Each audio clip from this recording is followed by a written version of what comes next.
Hi there, I'm Jack Van Ryn, Mayor of the Town of Coaldale. I will be giving you a council brief from our regular council meeting that was held November 18th, 2024. And the first item that came up on the agenda under public hearing, we had two of them at our meeting this afternoon. The first one was regarding Land Use Bylaw Amendment 900-P-10-24 regarding 1801 and 1809 30th Street. And the Town of Coaldale is in receipt of an application to rezone those two addresses I just gave. That's directly east of Boss Sod from urban reserve to direct control. And the purpose of the requested change in zoning is to develop a commercial development on the lands, I should say, in line with the requirements of the Northwest Area Structure Plan. And the applicant is 1478063 Ontario Limited. And this was previously brought up to council's attention, and the first reading of the bylaw was passed on October 28th, 2024. And I've explained this before, so whenever we have an application that comes before council, before we can even start discussing it and making changes to bylaws, we have to pass first reading. And then that gives the staff to go ahead to start doing staff reports and look further into what the applicant is trying to do. So on this particular parcel of land, directly east of Boss Sod, there's a commercial development that wants to go in there. So there's a long list of action items that council and administration has to work through in order for a commercial development of this size going in. Some of the comments of what it's going to be was a grocery store and possibly a dollar store, a pharmacy, and a fast food restaurant is what we were told. And none of those have been signed because that's got nothing to do with the Town of Coaldale. That's to do with the developer. So the rezoning passed second and third reading, but there's lots of hurdles to jump over and hoops to jump through as far as getting traffic impact studies done. There's got to be upgrades to the intersection of Highway 3 and 30th Street. There's got to be major upgrades to the roadway along 30th, where you go to the four-way stop sign and then turn east towards the Prairie Winds Secondary School and the rec center. So all that area is very, very congested with traffic. So we need to figure out how we're going to make something like this work.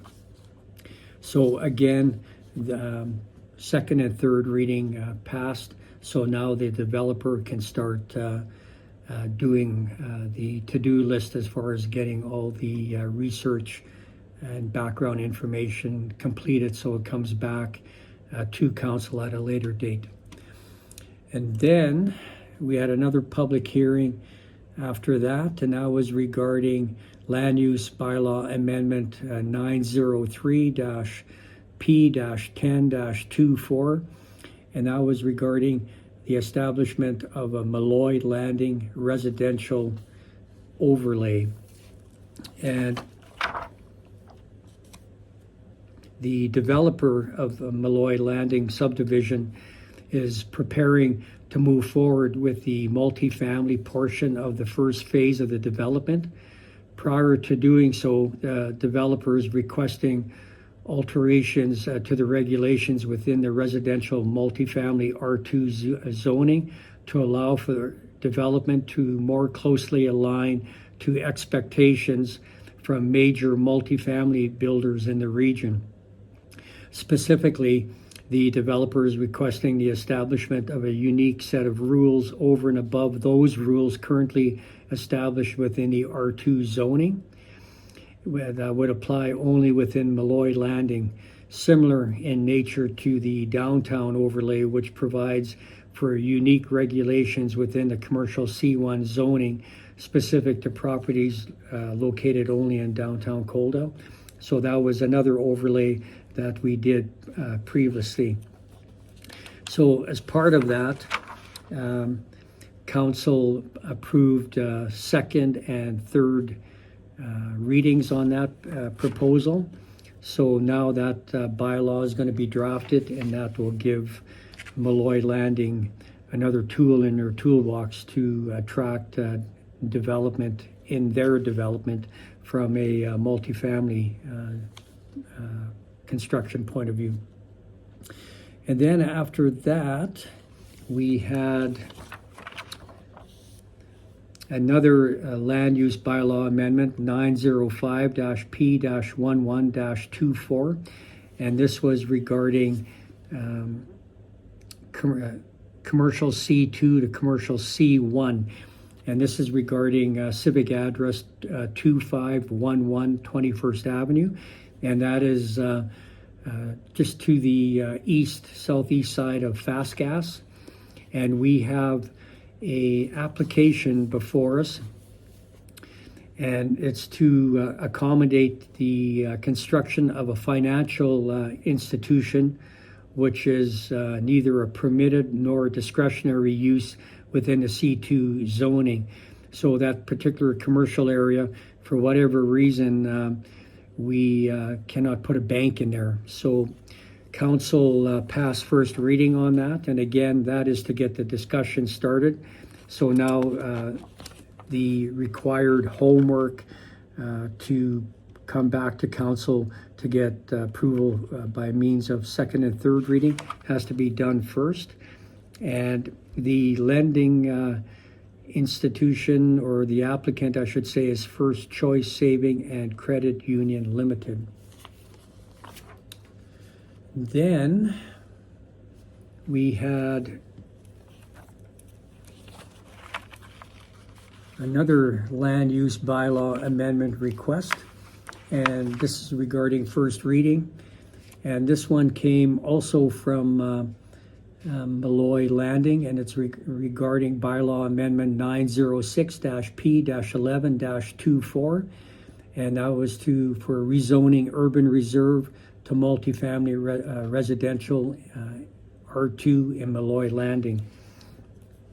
So the town received the application to rezone a portion of the land lying within the Northwest Area Structure Plan from urban reserve to R2. Approval of this application will support development of Phase 1B of the residential lands within the Northwest Area Structure Plan area lying along 16th Avenue, west of 26th Street. Zoning will allow for the commencement of construction of the remainder of the 16th Avenue connecting to 30th Street. So right now, when you go from 16th Avenue, go past the Birds of Prey, and you're heading towards the rec center and the Prairie Wind Secondary School, there's a stop sign there, and the road needs to be completed to get to 30th. And this is what this staff report was about amending the bylaw that will ultimately push that road through to get it to 30th, and that'll give another way for residents to leave when they're attending school or the rec center. They can travel west to 30th and then south to the traffic lights, instead of now they have to either go back east on 16th Avenue or go south to 18th Avenue, where they either have to go to the four-way stop sign or head all the way to Highway 845 with a Shell station. So first reading on that was passed at our meeting this afternoon. So that'll come back in the form of a public hearing at a future regular council meeting. And then we had one other item that came up, and my apologies, that was under business arising from the minutes, and we had our manager of government relations, Jonathan Wensmean, present on this one, and that is regarding drought management proposal, and there was 3 items that came up, and some of them are budgetary items. And administration wanted to know if we wanted to give them the green light to start preparing staff reports that will come up at a future budget meeting. And one was regarding block rate tiered water pricing.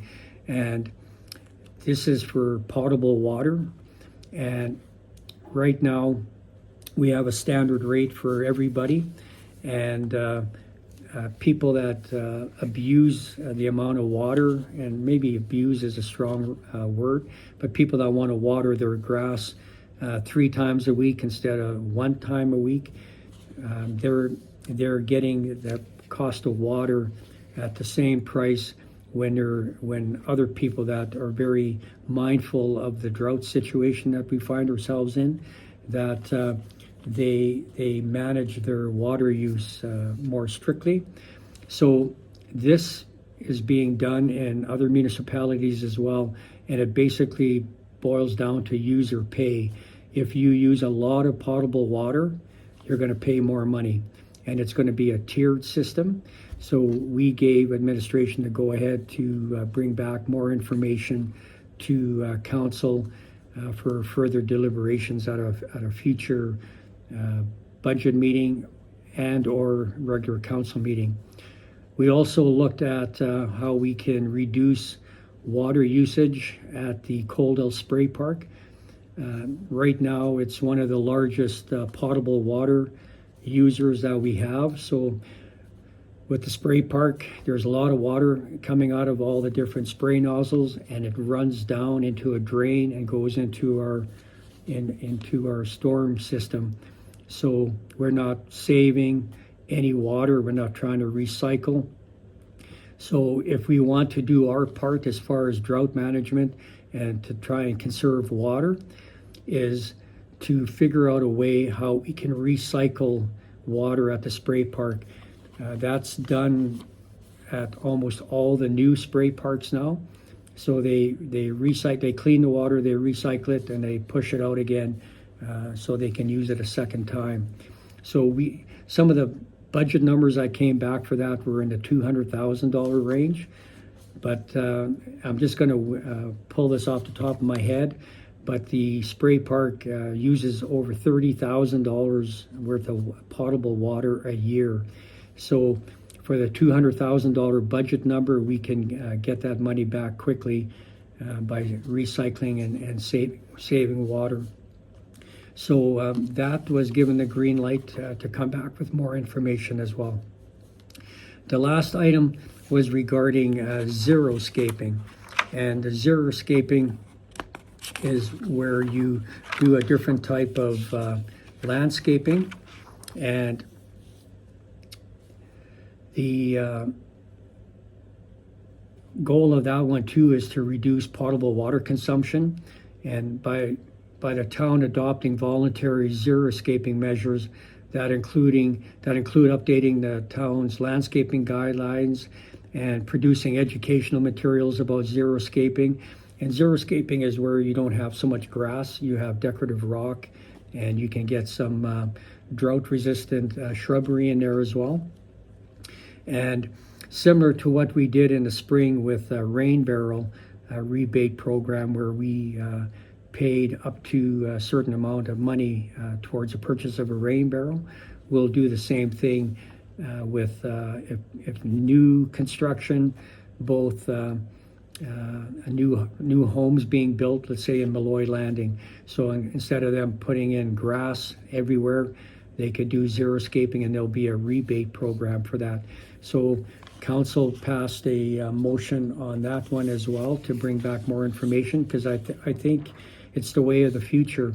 Like we take for granted that we have all the water we need, and that's not the case. We dodged a bullet this spring with the rains that we had. So we need to be proactive as a community to see what we can do to do our part conserving water. So other than that, we had a council and committee report by Deputy Mayor Bill Chapman. He did a very well done presentation on the Highway 3 Twinning Association that he is part of and has been there for a very long time. He's doing a great job with it, and he gave us an update on the paving that's going, twinning the lanes from Tabor to Burdett. So that was well received.